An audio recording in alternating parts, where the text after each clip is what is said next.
thousands of records I could break for demonstration. Possibly, my mind is startled at its thought, I could fly non-stop between New York and Paris.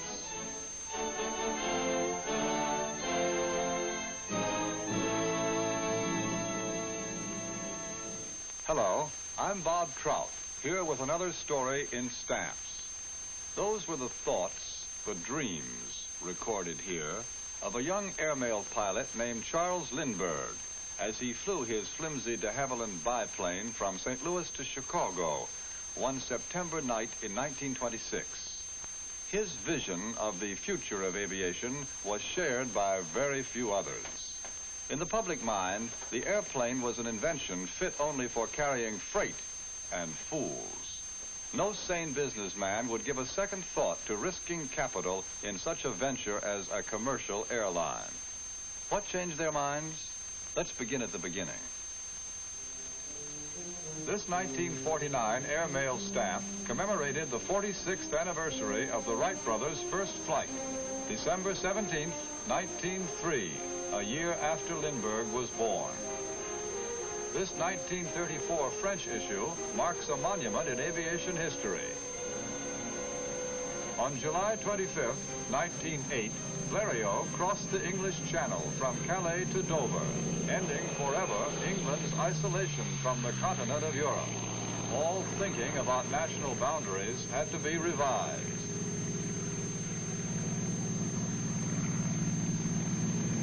As usual, war compressed within a few years technical advances that might otherwise have taken decades. Overnight, the airplane became the eyes of the Army, scouting, observing, directing artillery fire, photographing, bombing enemy installations. Speed and range increased phenomenally, and the war trained hundreds of pilots who, when they returned home, became devoted missionaries in the cause of aviation. On the night of May 16, 1919, 3 United States Navy seaplanes took off from Newfoundland.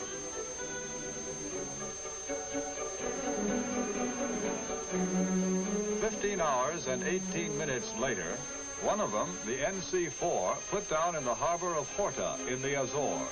The others, lost, forced down at sea, badly damaged, unable to continue. Lieutenant Commander Albert C. Reed and his crew were received enthusiastically by the people of England, France, and Portugal. But coming home to the United States was a depressing experience.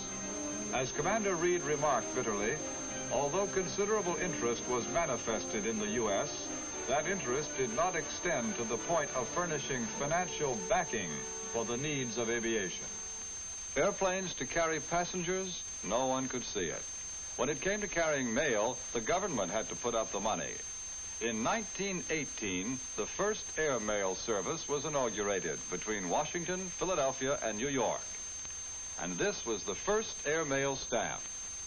24 cents. It showed a Curtiss Jenny in flight. The first few sheets of these stamps, as a matter of fact, showed Jenny flying upside down. Those stamps with the inverted centers are worth something like $4,000 each today. After the war, a lot of Jennies were sold as government surplus. The pilots who bought them came to be known as barnstormers, gypsy flyers, flying fools. All over the country, they put on shows, walking the wings of a plane hundreds of feet up, jumping off with parachutes that sometimes failed to open, throwing their frail craft into loops, spins, dives, risking their necks for the benefit of the farmers, shopkeepers, housewives, and children who watched in awe on the ground below. Why did they do it? One of them tried to explain it many years later. He wrote, "There was a desire I could not explain. It was the quality that led me into aviation in the first place, when safer and more profitable occupations were at hand.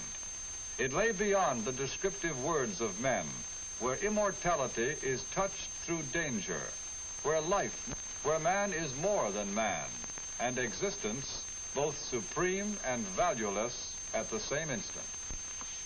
That's how Charles Lindbergh tried to explain it in his book, The Spirit of St. Louis.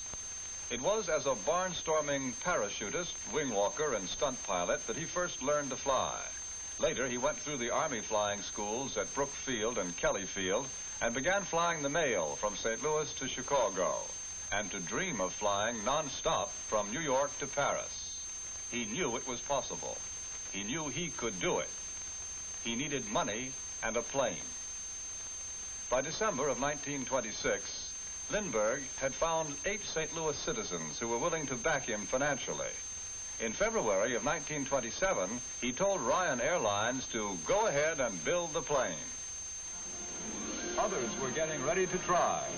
Lieutenant Commander Richard E. Byrd was readying a huge 3-engine Fokker monoplane. Lieutenant Commander Noel Davis planned to use a tri-motored Keystone Pathfinder biplane. In Paris, Captain Charles Nungesser, World War I ace, expected to make the flight from Europe to America in a single-engine plane. Clarence Chamberlain and Bert Acosta broke the endurance record that Lindbergh had hoped to break. And now they, too, were planning a transatlantic flight. The others were all ready. Lindbergh's plane was still under construction. Byrd's plane crashed at Teterboro Airport.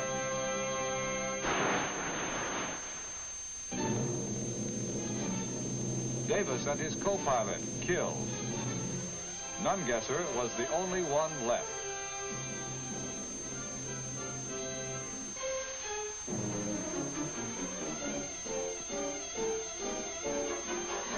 The French flyers were never found. 11 days later, his plane tested and flown from San Diego to New York without mishap. Charles Lindbergh watched it being towed, dripping wet in the early morning rain, from Curtis Field to Roosevelt Field for the long-awaited takeoff. Escorted by motorcycle police, reporters, mechanics, and a handful of onlookers, it looked, as he wrote later, more like a funeral procession than the beginning of a flight to Paris. The oversized tanks in wings, nose, and fuselage were filled with fuel. At 7:40 a.m., the engine started. Final interviews were held. Last-minute pictures snapped.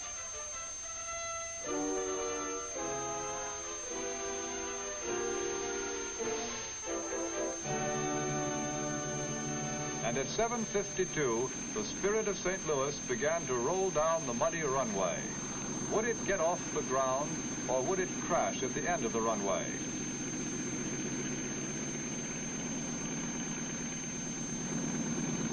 Twice its wheels left the ground, only to return. And then the plane was airborne. It was 7:54 Eastern Daylight Time, the morning of May 20th, 1927. 3,600 miles to Paris. An hour later, over Rhode Island, the Atlantic Ocean less than 30 minutes away, Cape Cod, and stretching ahead, the limitless expanse of water. Lindbergh wrote, "I'm giving up a continent and heading out to sea in the most fragile vehicle ever devised by man." Over Nova Scotia, rain lashed the wings, seeped into the cockpit. The wind took the plane in its teeth and shook it as a dog shakes a rabbit. Over Newfoundland, where 8 years before, the big Navy flying boats had started their voyage across the Atlantic. This would be his last sight of land for 2,000 miles. As it grew darker and colder, first the fog came, and then mountainous thunderheads. Through haze so thick that only the stars directly overhead were visible, he wove in and out among the clouds. He fought the storm, the fog, and the desire to sleep, doubting his ability to endure, knowing that the alternative was death and failure.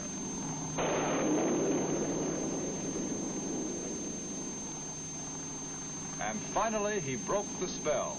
The crisis passed. He was wide awake. It was 7:52 a.m. New York time. 3 hours later, he spied the fishing boats and knew that he was nearing land.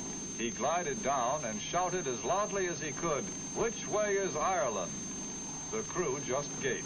Within the hour, he saw in the distance a rugged coastline, a bay, a village, the southwestern coast of Ireland, 2 hours ahead of schedule and almost exactly on his route. He set his course southeastward toward England, the Channel, Cherbourg, and Paris. Yesterday, he exulted, each strip of sea I crossed was an advanced messenger of the ocean. Today, these islands down below are heralds to a continent. At 10 o'clock, 5 New York time, he saw the lights of Paris. He saw the hangars, the roads jammed with cars. Safely on the ground, he had barely cut the engine when the crowd reached the plane. They shouted his name over and over again, Lindbergh, Lindbergh. And when he opened the door of his cockpit, dozens of hands seized him and carried him off. Charles Lindbergh had unleashed a torrent of mass emotion, the like of which has never been witnessed. He had proved to the world, once and for all, that airplanes really could fly. Governments all over the world issued stamps in his honor. Lindbergh awakened the world to the possibilities of flight.